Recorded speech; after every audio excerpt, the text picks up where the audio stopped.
so I read all the stuff about Revelation, and I thought, hold on, I better be on the right side of God. And so I prayed, and I said, God, if you make the fighting stop, I will sign my name in the back of that Bible saying you are my Lord and Savior. And it happened, you said. It happened, yes. And it was just really weird, like this really weird silence. It's like, oh, geez, hold on. And I thought, hold on, I'm a man of my word. I better sign my name in that book. And I better start calling myself a Christian as well. Mm-hmm. So I did. I probably should have revoked my signature 2 minutes later when the fighting started again. But, a deal is too late. Correct. A deal is a deal. Gotcha. But I thought, from there on in, I'm a Christian. I'm all in. Well, as far as I can anyway, as far as my understanding will allow. And so for the first couple of years, I was like nominal. I called myself a Christian, but I wasn't going to church. I might have read the Bible. I tried to do all the good things, like not swear, not do drugs, not sleep with girls and stuff like that. But so I was more like a good person Christian rather than a Bible thumper, like that kind of stuff. But having said that, I did try to act religiously as well. Like I said, I believe God wanted me to say and do certain things at certain times, that kind of stuff. And actually, probably one thing I will add is that before I was a Christian, I was into Eastern spirituality as well.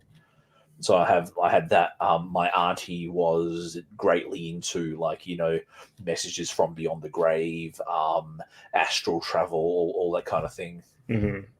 So yeah.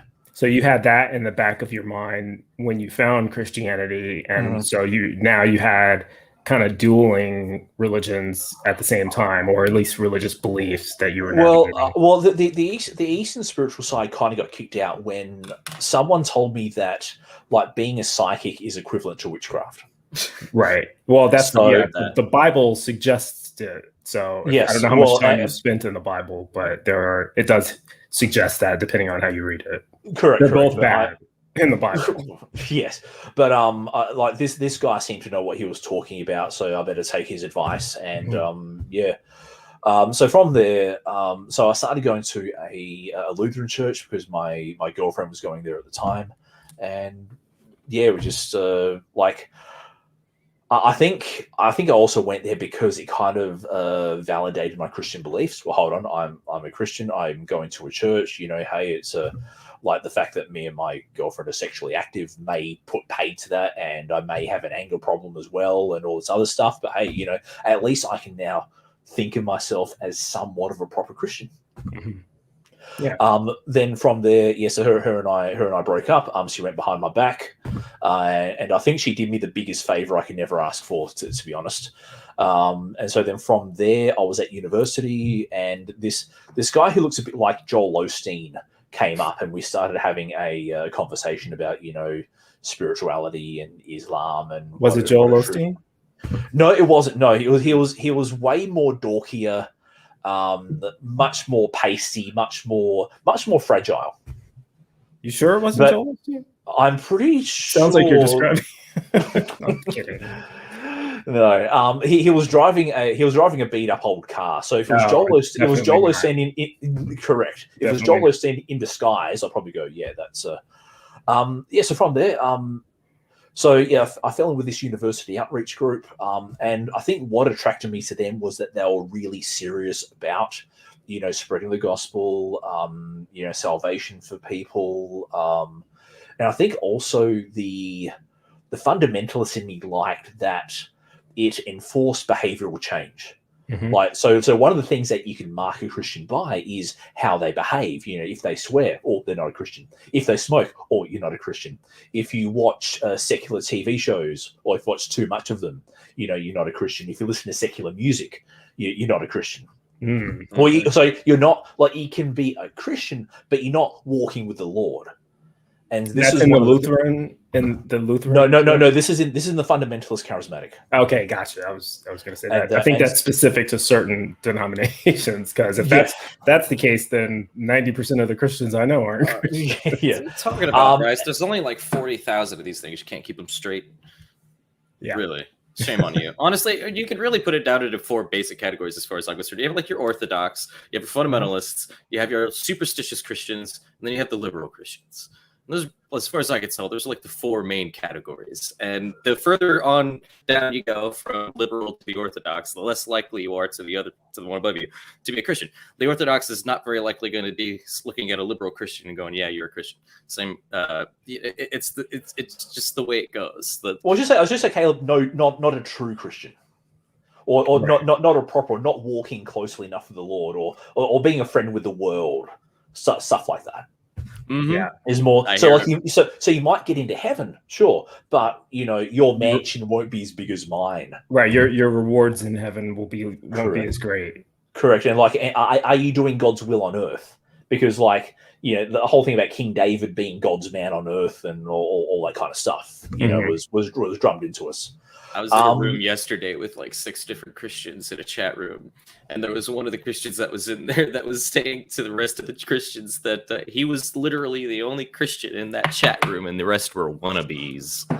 It happens, man. It's a very common thing. Yeah. And I always, because I had been told things similar to that when I was a Christian, and then I would always just hit them with, "Let there be no divisions among you." So I'm following that. Why aren't you? It's tit for tat. So at what point do you start questioning or, finding your way out of? Wow. Probably about 15 years later. Okay. So most of your life you were in, well, I don't know how, do you mind if I ask how old you are? No, now? I'm 42 at the moment. Okay. So I left about 7 years ago.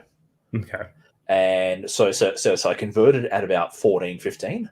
Mm-hmm. And then I finally questioned and left at about 35. And what was it that made you question? Okay. This is, again, the story. So what made me question was, how can I say, at the time, I didn't know that I had obsessive compulsive disorder. I struggled with the symptoms of both obsessive compulsive, generalized anxiety, and major depressive disorder for a long time, but the symptoms came and went. And I always had a spiritual answer. I always thought that the answer for that was spiritual. If you prayed hard enough, if you rebuke Satan, if you remove the curse of sin from your life, or all that kind of stuff. Right.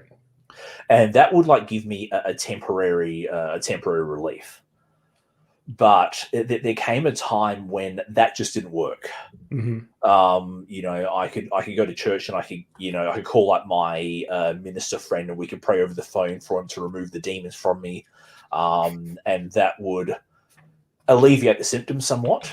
But there was this one time, I think in my mid-30s, when it just got worse and worse and worse, and it was affecting my sleep, my appetite, it was affecting how I saw reality. But the problem was I didn't know what it was.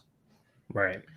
And so, well, you thought it was demons at that point. Well, not necessarily, but it was definitely spiritual and quite possibly demons. Right.